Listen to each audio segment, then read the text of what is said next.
Apakah saya bisa jalanin bisnis ini? Kayaknya saya nggak bisa ya. Sambil melihat dan bingung juga kenapa ada banyak rekan lain para perantau yang kayaknya bisa dan semangat gitu jalanin usaha ini.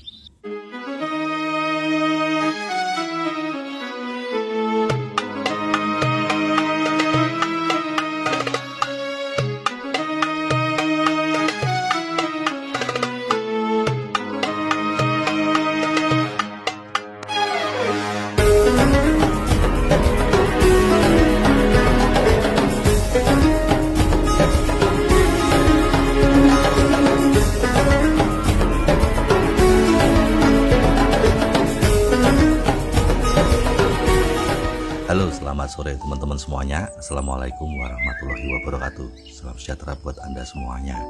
Semoga dalam kondisi yang sehat dan tetap semangat.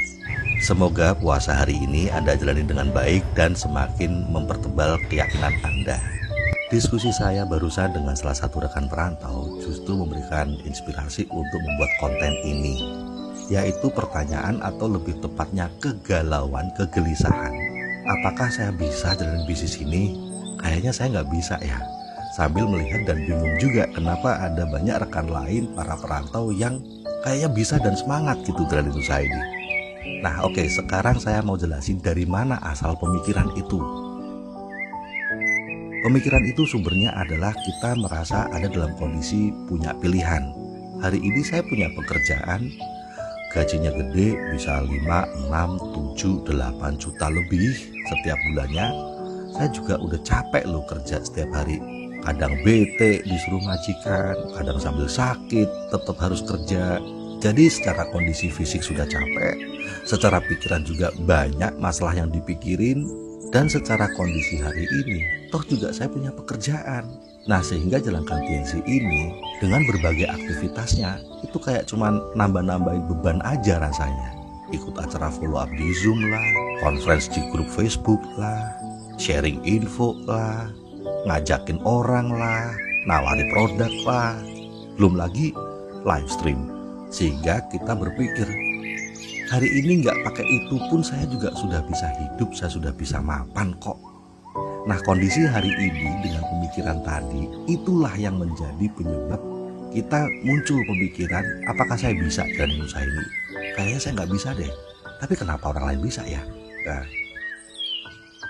saya akan berikan sedikit gambaran buat teman-teman dua kelompok manusia yang punya alasan kenapa mereka jalankan usaha ini dan mereka benar-benar menjalankannya dengan semangat. Yang pertama adalah kelompok orang-orang yang memang tidak punya penghasilan cukup. Sama seperti saya dulu waktu memulai usaha ini. Saya punya penghasilan, tapi saya nggak cukup penghasilannya. Kurang banget. Gaji guru SD yang cuma 1,5 juta, lalu tinggal di ibu kota. Dan saya kondisinya belum menikah saja, udah empot-empotan gitu. Gimana nanti kalau berkeluarga? Begitu pula dengan rekan-rekan yang juga punya nasib sama kayak saya. Penghasilannya kurang banget. Bahkan mungkin gak punya penghasilan seperti pelajar, mahasiswa, anak SMA, anak SMP. Orang tua mereka bangkrut usahanya sehingga mereka terancam putus sekolah. Nah kelompok ini justru mencari usaha yang bisa nyelamatin nafkah mereka untuk hidup, untuk terus bisa sekolah. Sehingga ketika ketemu sama TNC, mereka akan jalankan apapun juga. Mau secapek apapun setelah kami juga udah capek bekerja, kami lakukan. Kami memang kelompok orang yang gak punya penghasilan sehingga kami mencari tambahan. Kelompok kedua adalah orang-orang yang secara penghasilannya sudah cukup hari ini, tapi bisa melihat bentar lagi semuanya akan jadi susah dari pekerjaan dia hari ini. Entah pekerjaannya sebentar lagi akan selesai, pensiun, finish kontrak, dan dia bisa membayangkan gimana ngerinya nasib keluarganya nanti kalau nggak punya penghasilan lagi. Ataupun dia bisa memandang bahwa pekerjaan dia ini kalau dibiarin terus-terusan nggak akan sehat untuk hubungan keluarganya. Ambil contoh seperti ibu mentor kita, Ibu Irvi.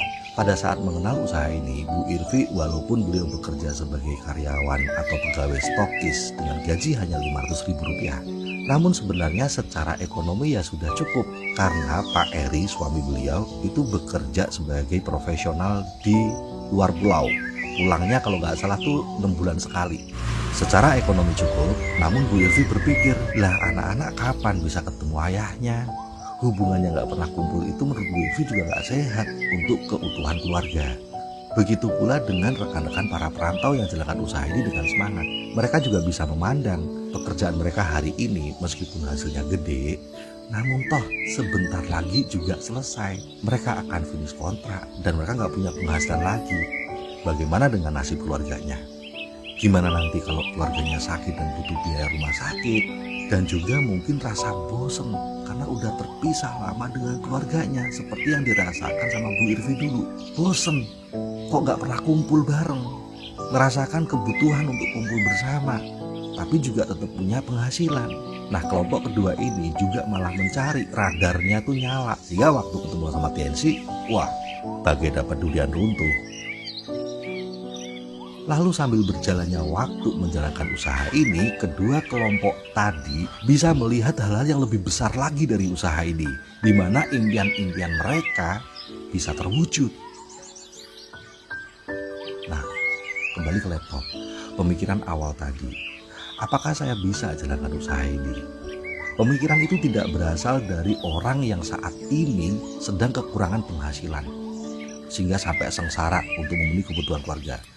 Pemikiran itu juga tidak berasal dari orang yang bisa melihat bahwa sebentar lagi dia nggak punya pekerjaan. Pemikiran itu berangkatnya justru dari orang yang hanya memandang hari ini saja, di mana hari ini pekerjaannya, gajinya udah gede, semua kebutuhan ekonomi keluarga terpenuhi, tapi cuma dari sisi materi, bukan dari sisi batin. Tidak ada kasih sayang, tidak ada kebersamaan, hubungan yang semakin renggang. Ini juga gak dipikirin. Pemikiran ini mengingkari bahwa gaji itu gak selamanya. Paling 1, 2, 3 tahun lagi juga udah hilang karena finish kontrak. Lawang kecantikan saja bisa pudar karena usia kok, apalagi pekerjaan. Beberapa rekan perantau bilang, tapi saya udah punya usaha kok, itu yang dikerjain anak saya. Dia buka toko. Lah, itu kan usahanya anak kita yang dia siapin untuk keluarganya nanti. Nah, pertanyaannya adalah, jika kita sudah terbiasa dengan gaji 5 juta, 6 juta, 7 bahkan 8 juta atau 10 juta setiap bulan, terus nanti waktu di Indonesia, bisakah kita hidup dengan penghasilan di Indonesia? Nggak mungkin lah, hidup di Indonesia sama dengan gaji kita di luar negeri. Itu nyiksa banget. Itu ibaratnya seperti HP Anda hari ini diganti jadi HP jadul yang masih pencet-pencet, bukan touchscreen, bukan layar sentuh, yang cuman bisa buat nelpon, nggak bisa buat aplikasi WhatsApp, Facebook, apapun, bahkan video juga nggak bisa. Gimana hidup dengan HP kayak gitu? Sengsara nggak? Ya kayak gitu. Ya kalau cuman hidup mah bisa hidup, tapi sengsara kayak nggak punya kehidupan.